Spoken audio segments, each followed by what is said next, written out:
Alrighty, so let's finish up the review of match week number 34, as this is part number two, and we're going to review all the games, including the game that finished to Monday morning. And I basically had to watch the remaining part of the game the very next day because that game between Austin and the Galaxy was running so late that there was no way I was going to stay that late. Consider I have to go to work the very next morning at 6 in the morning. But that being said, let us actually begin the first game, which is RSL versus Vancouver. And for RSL, I think they started to steady the ship a little bit. And I say that because, a couple of weeks ago, it looked like it was doom and gloom for this RSL team. I mean, they were on a very bad winless run. Things were not looking great for this team, but they kind of started to steady the ship a little bit. In this past week, they able to pick up 6 points, and they got a big 2-1 win against the Vancouver Whitecaps. Although, yeah, there was definitely some controversy late in this game. Now, early on, not much really happens as there was no shot through the first 10 minutes. The first shot came in the 14th minute when Gomez pulls it wide from close range, but then the 17th minute, Vancouver takes the lead. It's Brian White scoring from Ryan Gaul to make it 1-0 in favor of the Whitecaps. And you would think that this combination that has happened so many times this season for Vancouver, you would think opposition should know how to deal with it. And also, you probably would know that, maybe you should mark Brian White in the box because he's always dangerous when the ball is crossed in by Ryan Gaul. But apparently, Pablo Mastroeni and this RSL team didn't get the memo because, yeah, I mean, White was just completely left on mark there. It was criminal defending there from RSL. But in the 28th minute, Palacio did look for a response, but he hits it right to Takaoka before Palacio hits it wide on a free header. Yeah, that's one that Palacio would love to have back. Gomez then had a shot that was spilled by Takaoka, but he was not punished. But the pressure was mounting for RSL. They were looking to press for the equalizer. Takaoka would deny Arango from long range, and we do head to halftime with Vancouver holding a 1-0 lead. But that lead quickly disappeared in the second half because in the 46th minute, Mateus Vera would score a great free kick goal, though I think this one, Takaoka would be disappointed because I think he got caught cheating there a little bit too much to the right. Credit to Mateus Vera, he saw that and he basically puts that one toward the right side, and Takaoka just did not get, wasn't able to get back in time to save that one as he was trying to maybe guessing that that ball was going to be hitting toward his left. Ojeda then hits one right to Takaoka. The momentum definitely is with RSL now. They look to try to press for the lead, and they do get it in the 65th minute as Justin Glad would score from Gomez to make it 2-1 in favor of RSL, and he paid the price for it. I mean, it was a painful goal. You can see he was bleeding on the ground as he hits that one. But hey, all goals count, and even though it's a painful goal that Justin Glad has scored, I mean, Justin Glad. He is such a warrior for RSL. He wouldn't care if he has to lay his body on the line so that RSL can take the lead and potentially get a massive 3 points to really ride the ship of what has been a rough patch for this team in the last month or two. But I also said that I was worrying about Adrian Healy too because while I was worrying about Justin Glad because he was bleeding a lot, I was actually worried about the play-by-play commentator Adrian Healy. I mean, you know how much I Adrian Healy is one of my favorite commentator, and it was kind of sad to see how you can clearly see he was having a sore throat in this one. I'm very surprised that he decided to not call in sick for this one. I mean, we already saw that there was a change of commentator this match week, but give props to Adrian Healy, the fact that he still did this game despite the sore throat. And as I mentioned in the latter part of the game, it just feels like as the game goes on, his voice was kind of on life support, and that again, I got to give him a lot of credit that he did stick with it, even though he was clearly dealing with a sore throat. But the shots were 12-4 for RSL up to the 72nd minute, and also credit to Kobe Jones too. I mean, there wasn't any time when Kobe Jones actually asked if Adrian Healy was okay in terms of his voice, and he did a good job in terms of kind of almost taking over the commentating team despite providing the analysis. But yeah, in the 72nd minute, as I mentioned, the shots were 12-4 for RSL. RSL clearly had the momentum. They were trying to make it 3-1, but Takaoka denied Arango in the near post. Then Gaul would flash one wide from close range, and this is where RSL's got to be careful because it's only a one-goal game. Vancouver has that ability to tie the game up. There was a scramble in the RSL box, and it looked like Vancouver was able to put the ball into the back of the net before McMahon was trying to save it. Now, this is also where, we see some controversy because, again, we've seen this has happened before for the past couple of weeks where, there's some that it definitely looked like it crossed the line before the keeper saved it. And because of the fact that VAR in MLS doesn't include goal line technology, there's really no evidence to see whether or not if the ball did cross the line. And I think on that when they did try to look to see whether or not if the ball did cross the line, I mean, I think in the end they got it right because there was just no definite evidence and no clear angle to clearly see that this call should be overturned, and that McMahon just did enough in terms of saving that one off the line. Although knowing the fact that I'm pretty sure since this game is now 2 days old, there's probably going to be someone on Twitter that's going to be posting about how that probably should have been a goal, and that VAR kind of blows the call, as what we have seen before in some of these controversial calls. Though in the 84th minute, Julio did try to finish it, but Takoka was able to deny him in the near post, and then Betcher would miss wide from close range, and all of a sudden I feel like it was all hands on deck for RSL. They were looking like they were hanging on for dear life. And it doesn't help the fact that there was 9 minutes of stoppage time because, that feels like not only the fact that RSL defending was on life support, but maybe Adrian Healy was. I mean, I don't think he's probably very happy the fact that he still have 9 more minutes on a sore voice to get through this game. And then as the game looked like it was finished when the final whistle was blown.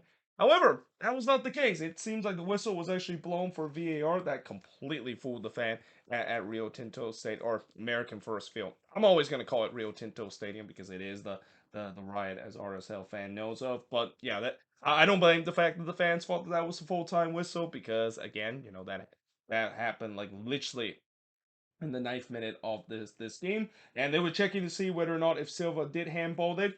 And after the check of VAR, VAR says no. And again, this is one that is also very close. I feel like it's one of those gray area where I think it could have gone either way, but in the end, VAR says that there was not enough evidence to see that Silva clearly handballed that one into the box. So yeah, in the end, RSL, they won this one 2-1 by the skin of their teeth in some way because they were kind of holding on for dear life late. But the shots in this one, 15 shots for the 9 that Vancouver has, 2 shots on goal for the 10 that RSL had, 6 shots off target for the 2 that RSL had, 3 shots that was blocked for the 1 that Vancouver has, and possession-wise, 54% possession compared to the 46% possession that RSL has in this game. I believe for Vancouver, their next game against Colorado might be the last game of that 7-game road trip. I mean, this has been a brutal road trip for the Vancouver Whitecaps, but the fact that they've been not only able to win games during this road trip, but the fact that they pick up enough points where they could still be in the race once they do start playing home games at BC Play.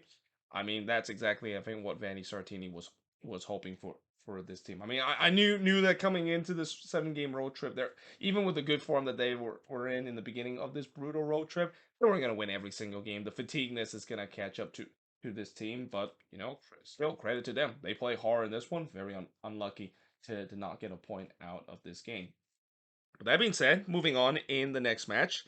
So we saw the first team to get eliminated from the playoffs, which means that whenever that does happen, I will start doing some moving forward series. So watch out for me of doing a moving forward series about the Colorado Rapids and also Toronto FC, who are also eliminated from playoff contention in these next couple of days. But Colorado, to give them credit, they were trying hard to fight off elimination, at least in the first half, that is, because in the second half, the Timbers they kind of took over and eventually got that crucial third goal. But they were on the front foot, the Timbers, early on in this one. Acosta puts it wide from close range, but then in the 20th minute, Anthony would score, I think, his first career MLS goal from Aspria to give the Timbers a 1-0 lead. I say I think it is because I think he might have scored one before for the Timbers, so I'm not really quite sure exactly it is the case. But that being said, in the 26th minute, Aspria puts it high from close. It was all Portland up to this point. They were looking to try to get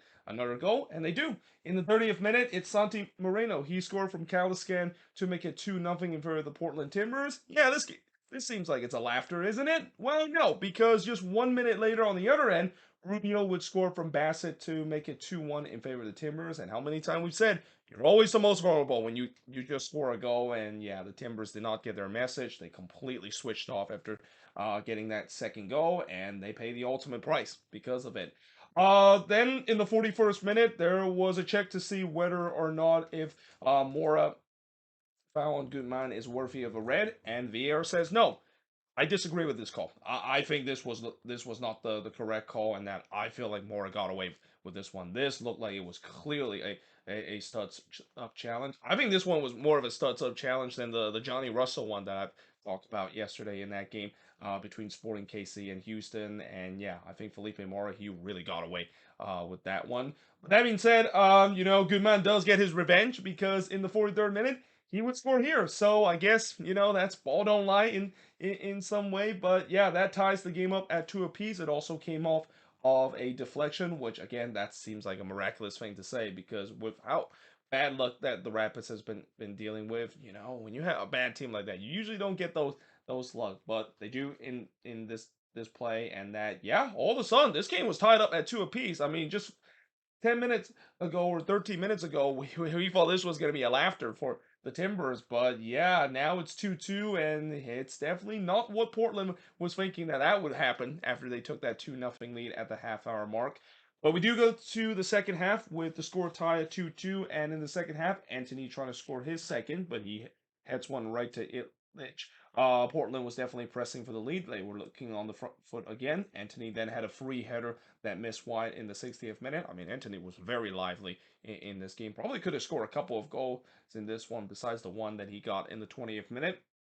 There was a shout for a penalty not given for Portland, but then in the 73rd minute, the Timbers get that lead back. It's Felipe Mora scoring from Aspria here to make it 3-2 in favor of the Timbers. So again, if you're a Rapids fan that are still watching this team, you must hate it. The fact that, yeah, a guy that probably should have been sent off in the first half would end up getting the winning goal. But again, that just sums up the season for the Colorado Rapids. Not only because of bad ownership that has really dragged this team down, but they just get no luck whatsoever.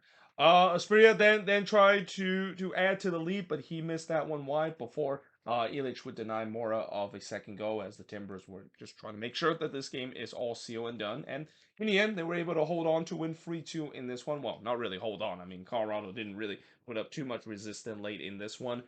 Shots in this one, 18 shots for the 7 that the Rapids had, 4 shots on goal for the 7 that the Timbers had, 4 shots off target for the 2 that the Colorado Rapids had, 7 shots that was blocked for the 1 that the Rapids had, and possession-wise, 38% possession compared to 62% possession that Portland has in this game. So yeah, that definitely is not how the Timbers wrote the script in terms of getting the win against the Rapids, but they'll take it. They'll take this win. It's a 9-point week for them, which is something you usually don't see teams able to do, especially on a free game 7-day kind of stretch. But because of that, all of a sudden the Timbers, they're now above the red line. And again, this is the thing, we've seen this happen before in previous season with the Timbers. It's right around this time that they get themselves hot. And even though Giovanni Savarese is no longer with this team, it feels like the head coach boost from Miles Joseph is definitely strong for the Timbers, because this team look like they're the team that they're supposed to be making a good run in the second half of the season. And who knows, maybe this team could be a team that, again, the thing about the Timbers and also these Cascadia team like the Seattle Sounders, with them making the playoffs, that usually is not a great news, because we said it before, how besides last year, pretty much there's at least a Cascadia team make it all the way to MLS Cup. And of course last year it didn't happen because no Cascadia team made it, but now they're back in the playoffs. Yeah, that could be a problem for all these Western Conference teams, especially. And even though I know in the West, it's still a big mystery of who is going to. There, no one is really the favorites of winning MLS Cup title, though, or the one that represent MLS Cup in the Western Conference side of the bracket. If you go by old narrative, it seems like most likely it could be a Cascadia team once again, especially if both of these Cascadia team get themselves back into the playoffs this season. With that being said, moving on, in the next match is the Quakes and Nashville. And honestly, for the Quakes, they got completely blue ball in this game, because I mean, this was a game where the post was kind of the MVP for Nashville in this one. If it wasn't for the post rescue them a couple of times, the Quakes would have got a massive 3 points to improve their chances of making the playoffs. Though early on, Montero did pulls it wide as for the second game in a row, almost a fast start for the Quakes, or should I say the second home game in a row that they were almost off to a fast start in this one. Panico then denied Espinoza on the free kick because obviously the game against the Timbers on Wednesday that did not go so well for this team, but as I said in the 7th minute, Penico denied Espinoza on the free kick, and then he denied Mensah on a one hopper of a header. But the Quakes, again, they were on the front foot. They were looking for the opening goal, and Nashville, I mean, they kind of did their usual thing, which is kind of sit back and maybe hit on the transition. And I thought the Quakes did a good job in terms of sealing that. Though I will say that eventually Nashville did ride out the possession, and they started to have some possession of their own. So in the 37th minute, the post for the first time and not the only time tonight would help out Nashville as it denied Cal and the Quakes the opener, and we do head to halftime with the scoreline being 0-0. Now in the second half, Montero would blast it high from long range before Ibovasi puts it wide from the header. The Quakes were once again on the front foot, but the question is, can they be clinical in front of goal? Because up to this point, they have not shown that clinical finishing whatsoever.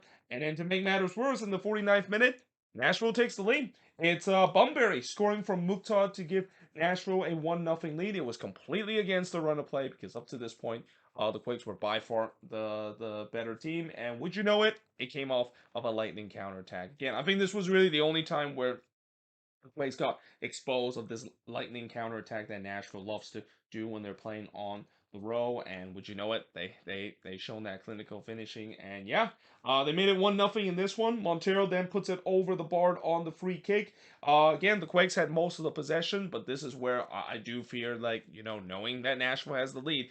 And when you play against Nashville, well, and you're playing them either at home or on the road, when you don't have the lead late in the game, that could usually be a tough thing to do because you know that it's going to be tough to try to crack a Brazilian's national defense. Though the Quakes they try to do so. Acapo would puts it wide from long range before Montero blasted high from long range. I thought that there was just way too many low percentage shots. These were just easy chances for Nashville to take. They go take that all day. Though Godoy did look to score against his former team, but he missed wide on the header. If Godoy actually put it in the back of net, I wonder whether or not if he would celebrate against the Quakes. My guess is he probably won't because, Anibal Godoy, as much as I know he has received a lot of hate from the Quakes fan base over the years, I do think that I still have a soft spot with him, and that it's great to see that he's been successful with Nashville. And really, if Godoy can stay healthy and when he is doing well in the season, he can be one of the most underrated holding midfielder in this league. But that being said, in the 74th minute, the Quakes finally broke through. It's Matthew Hoppy for the second consecutive game, scoring from a couple to tie the game up at one apiece. And then in the 76th minute, just a crazy sequence. Panico would deny Montero, but Hoppy had a chance on the follow up. He was denied by Panico. But then he would recycle back to you, and he tried to strike it from long range, and then the post came to Nashville rescue again before Espinoza had a fourth chance on that same sequence, and he was also denied by Panico. I think this sequence basically is a point where I thought, yeah, the Quakes are probably not going to score because despite the fact that I wrote the momentum was all with the Quakes, it feels like this was just one of those nights where besides the Hoppy goal, the Quakes just didn't find their finishing boots. And in some way, it feels like I was watching a Minnesota game with the way that how every time when I watch the Loons play and they have these kind of games where nothing goes right in terms of their finishing, it just feels like the Quakes basically had that that problem in this game too. Hoppy then tried to make it 2-1 in this one, trying to score his second goal. But yeah, he was denied. But he struck the post there, and again, this is where I wrote. This is the third time the Quakes have struck the post. They were clearly getting blue ball in this game. Panico then got away with one here because he missed the punch there. When you're a goalkeeper, you miss the punch from the ball coming into the box. You're usually praised in no man's land and could get punished, but he's fortunate that his teammate was there in the right place to clear that one off the line. Akinola then missed wide from close range, and then the last chance actually came for Nashville as Daniel, who didn't really have to do a lot in this game, he had to deny Mukta from close range. And yeah, in the end, it was a game where, I thought the Quakes play well in this one. They generate many chances, but it's just the lack of finishing that was a downfall for them, as it ends in a 1-1 draw. And the stats pretty much tells the story. There was 20 shots in this one compared to just 10 that Nashville has, but only 5 of those were on target. Keep in mind, hitting the post does not count as a shots on goal. So yeah, that's why the number is a little bit lower than what you think it is. 9 shots off target for the 3 that Nashville has. 3 shots out was blocked for the 6 that the Quakes had. And possession-wise, 55% possession compared to 45% possession the Quakes has in this game. And again, very frustrating night for the Quakes. I mean, I know you would, coming into this game, if you would tell me that if I get a point out of this game against a really good Nashville team, I would say I'll take it. But considering how the outcome has played and how the playoff race have shaped up, Quakes really need 3 points in this game. And now it's going to be interesting next week when they do play against Minnesota in that Blues Knot Derby. I mean, that's I don't think I've seen a Blues Knot Derby that has been kind of a playoff 6 pointer, but you better believe that is definitely going to be a playoff 6 pointer at Allianz Field when the Quakes play against Minnesota. And that, at least I would say that. Uh, I'll probably glad the fact that whenever these Blues Dog Derby does happen, it could be a good and bad thing. It could be a good thing because I don't have to really worry about who wins in the end. I can almost act like a neutral. But it could be a bad thing because if it ends in a draw, it's not going to really help either of my team in terms of their chances of making the playoffs. And something tells me one of my team is probably not going to make it, and it's probably the team that has a loons crest in their logo.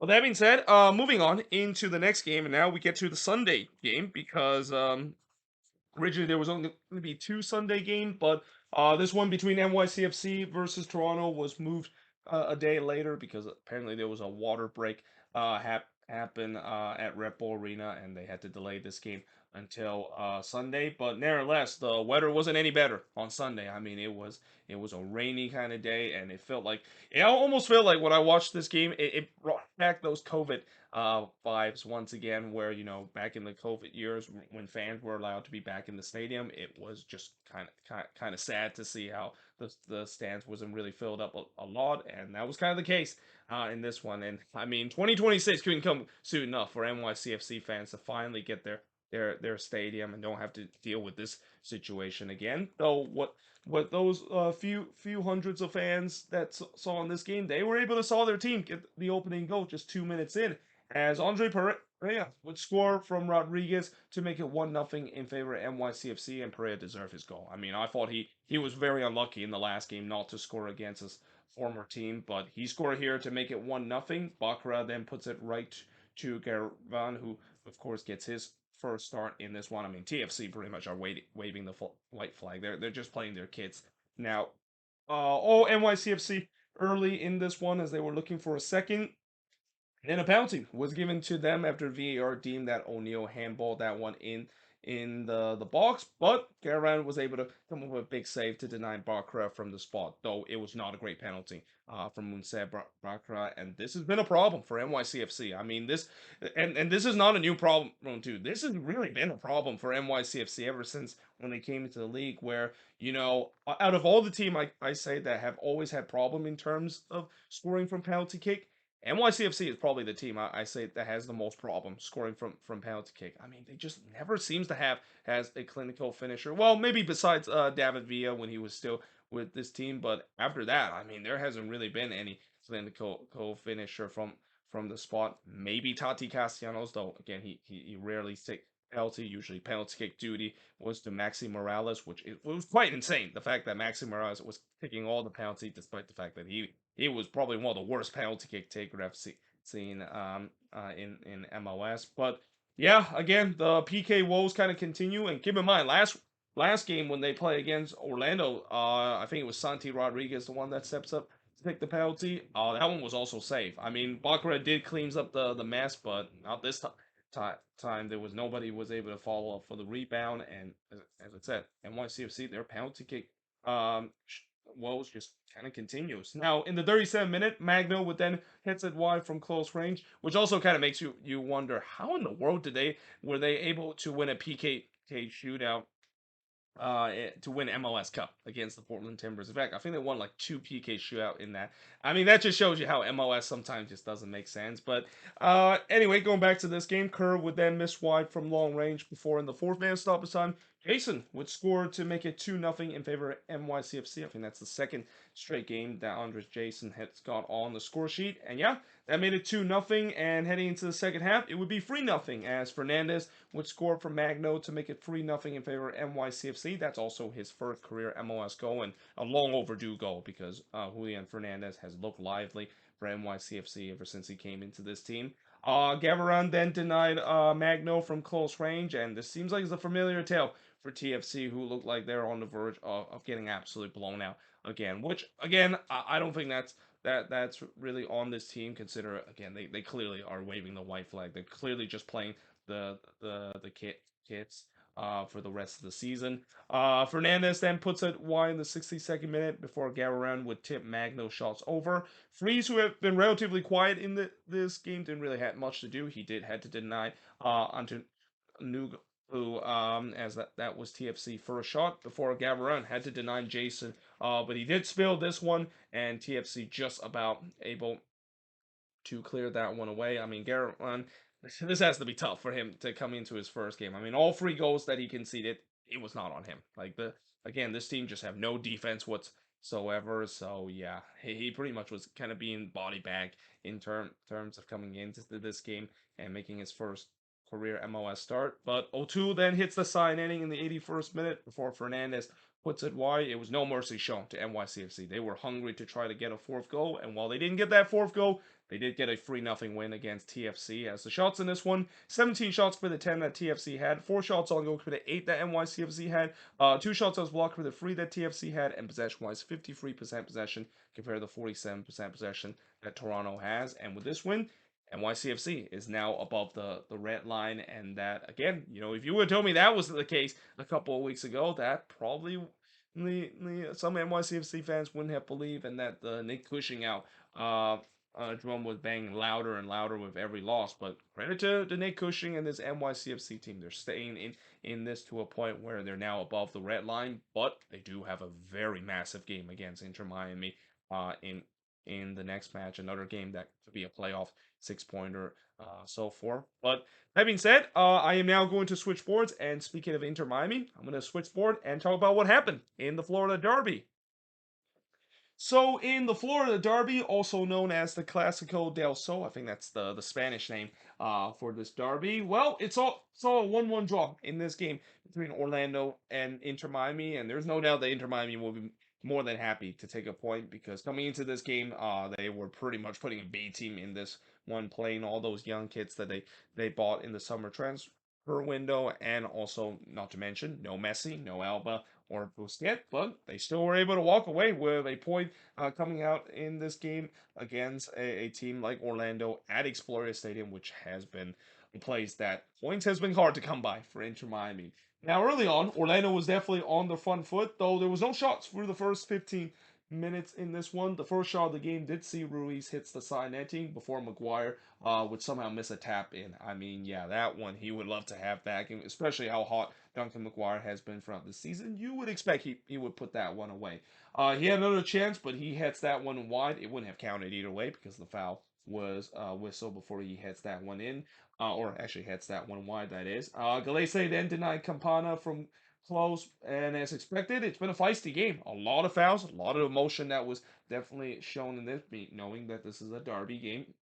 But Calendar did deny Campana from close range, and then he would rob Campana on a point blank effort. I mean, that was an amazing cat like reflexes there. I mean, there's a reason why Pedro Galese is called El Pupo, and he definitely showed that ability here, keeping this game scoreless as we head into the second half. Now, in the second half, Calendar, not to be denied himself, he would deny Torres from close range, but then the 53rd minute, we saw the opening goal in the derby. It's Ruiz, the one that gets the opening goal for Inter Miami, and yeah, and this This is one that looked like it was going to be a historic night for Inter Miami because they have never won against Orlando City at Exploria Stadium, and maybe a goal that could really help their cases in terms of their playoff hope. Because after that, Miami really started to dictate the plays, and Exploria, who has been really loud throughout this game, was very quiet. I mean, you can see that the fans were kind of very frustrated of the fact that Orlando. It felt like this game was kind of a throwback to the Orlando team that we saw last season, where they play such a great fun soccer. They do very well in terms of the build up. When it gets to the final third, it just left a lot to be desired. Though Ojeda did had a chance in the 59 minute. He was looking for a response, but he hits one right to counter before Angulo was in on goal, and this was a big opportunity, but he missed wide there, and that yeah, I thought that might be a chance that Orlando might look back as a big missed opportunity. Fortunately, they don't have to worry about that because just about a couple of minutes after I wrote that, McGuire would score here to tie the game up at one apiece. So yeah, Duncan McGuire, he made amends of his bad miss that he had in the 17th minute to tie the game up. But Robert Taylor did look to respond, and you would definitely bet the money the fact that he would score knowing how hot he's been, but he was actually denied, not by his own goalkeeper counter, but actually denied by Galese. Again, I wrote this last night. Or I wrote yeah, I wrote this last night. So I definitely did make some mistake because I was getting a little bit tired though. Torres then puts it right to counter in the 77th minute, and I thought this Florida derby is up for grabs because now all of a sudden chances were coming in. The game was starting to open up. The question is, which Florida team will get all 3 points in this one? The answer is none of them because it ends in a 1-1 draw in this one. There wasn't really too much shots late in this one. It feels like both teams was kind of settling for the points. But yeah, the shots in this one, 13 shots for the 9 that Miami has, 5 shots on goal for the 6 that Orlando has, 2 shots off target for the 4 that Orlando has, 3 shots on the block for the 2 that Miami has, and possession-wise, 51% possession compared to the 49% possession that Miami has in this game. And like I said, if you would told me who's going to be the more happier side coming out of this derby, it's got to be Inter Miami. I mean, without their best free players, still able to get a draw in a hostile environment that we saw in this game at Explorer Stadium. I mean, yes, there were definitely some pink in that crowd, but Orlando definitely represented. There was a lot of purple in this one, and that yeah, in the end, despite that, Miami was able to get a big point, and for Orlando, they'll take it. I mean, I know this wasn't a great game for them. They definitely did not perform at their best, but if they can get a point out of this one against a hated rival like they did against Inter Miami, they'll definitely take it. Well, that being said, moving on into the final game of the match week, and this literally was the latest MLS game ever in league history. And when there's a late MLS game, that term MLS After Dark. Yeah, it was definitely a thing in this game, and I think it might have when full force and then some what we saw in the second half because my oh my, what is defense and what is midfield feel in this game, especially in the second half. Now, early on, as I mentioned, this game was such a late game to kick off because of the lightning delay. I mean, it was already a late game. It was supposed to kick off at 8:55 p.m. Local time, which is one of the latest kickoff for an MLS game. But because of the lightning delay, it was delayed to 11:30. And for those that say, well, why exactly did MLS not think about delaying this game to another day? I mean, they really can't. I mean, with the way that when you look at the remaining part of the schedule, there's really not any time you can say that they can play another game, especially with the Galaxy still have games to make up to themselves. So they just, in some way, they're almost kind of forced to have to wait this one out. So the game eventually did kick off at 11:30 p.m. local time.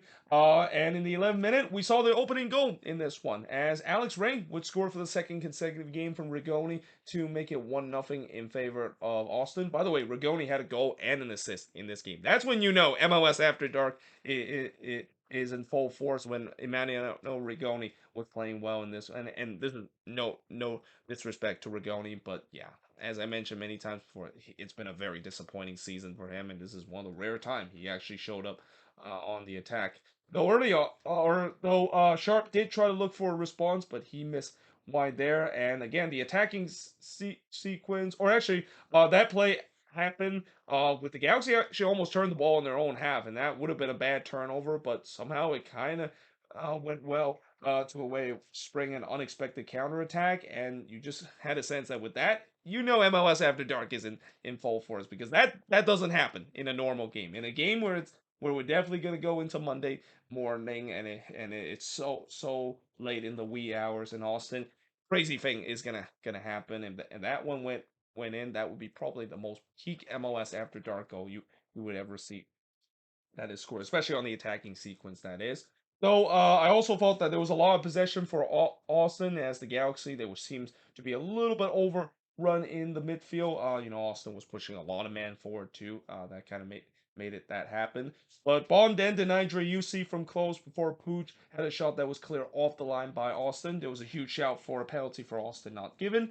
But a penalty was given to the Galaxy in the 44th minute after VAR deemed that Cascante brought down Pooch in the box. And yeah, it was the right call. You can clearly see Cascante steps on the top of Pooch feet. That was definitely a painful one for Ricky Pooch to deal with. But nevertheless, it does rewards the penalty. And despite the fact that Pooch was kind of a little shaken up, he still took the penalty. And he I wouldn't say he buries it because, yeah, Stuvert, he's going to be feeling very disappointed about this one because he definitely got a hand to it. It looked like he saved it, and somehow it just kind of trickled in. So, yeah, the Galaxy, very fortunate there. It seems like the MLS After Dark gods were smiling on them. By the way, if you were planning to make a drinking game of how many times I mentioned MLS After Dark, don't, because I'm going to mention it a lot throughout this one. But that being said, in the 6 minute of stoppage time, Austin would take the lead again because why not? I mean, it is MLS After Dark. No things are not going to make sense whatsoever. And it's actually Ethan Finley scoring from Gallagher to make it 2-1 in favor of Austin. Always love to see Ethan Finley score a goal. Obviously, forever Loons player, even though he's now with Los Verdes. But yeah, Austin does made it 2-1, and that would be the scoreline heading into the second half. And this is where, if you thought that it's already crazy enough, buckle up, boys and girls. It's about to get even more crazy. So it started in the 49th minute with Edwards blasted high on the doorstep of goal. It wouldn't have counted either way because the flag went up. No, Bond did deny Rigoni from the header. Again, Rigoni, this was probably one of the best games that he played in this one. And I also wrote, despite it's 12:45 a.m. local time, it doesn't seem like both of these teams were tired whatsoever. They were bringing the energy and push for the opening goal. In fact, I would maybe like to say that maybe the defense in midfield was tired in this one because it was nowhere to be found in the second half for either of these teams. Rigoni then pulls it wide from close range before he missed wide as he was trying to poke that one in. So again, Rigoni could have had a couple of goals in this one, but remember, this is Rigoni after all. He's only allowed to score one goal. He's not going to allow to score or a hat trick unless, if he did, again, just MLS After Dark kind of stuff. So that being said, on the other end, Stuva would absolutely rob Sharp from a point blank range. I mean, I'm pretty sure Billy Sharp cannot believe how Stuva was able to make that save because of how of a point blank shot that is. But it was just becoming a track meet. Like again, the midfield and defense, not a thing whatsoever for both of these teams. Ring would then blasted wide from close range before Barrios on the other end hits the side netting. Stewart would then deny Sharp once again as there was a foul that was called. And you just kind of had a feeling the next goal was coming with just so many chances that was created on both ends. You just had a feeling eventually one of them is going to go into the back of the net, and it did. In the 75th minute, guess what? Rigoni would score here from Pereira to make it 3-1 in favor of Austin. But on the other end, it looked like there was a penalty that was being called on Pereira because it looked like he handballed it. They go to VAR to check if that is the case, and VAR says no. And then after the VAR check was over, it seemed like for whatever reason there was kind of like a long delay. I think there was some confusion in terms of substitution. And again, I don't blame the referee crew by this. By then it's like 1:15 in the morning. Everybody was pretty much tired up to this point. Besides the attacker for both of these teams. But yeah, certainly the Austin fans weren't tired. I mean, they were kind of a little frustrated of what is going on right now, and they kind of share their feeling by telling the ref that he really sucked. I guess why not? I mean, when you are not doing your job properly, even though it's like 1:50 in the morning, I mean, you deserve to get serenaded by the ref.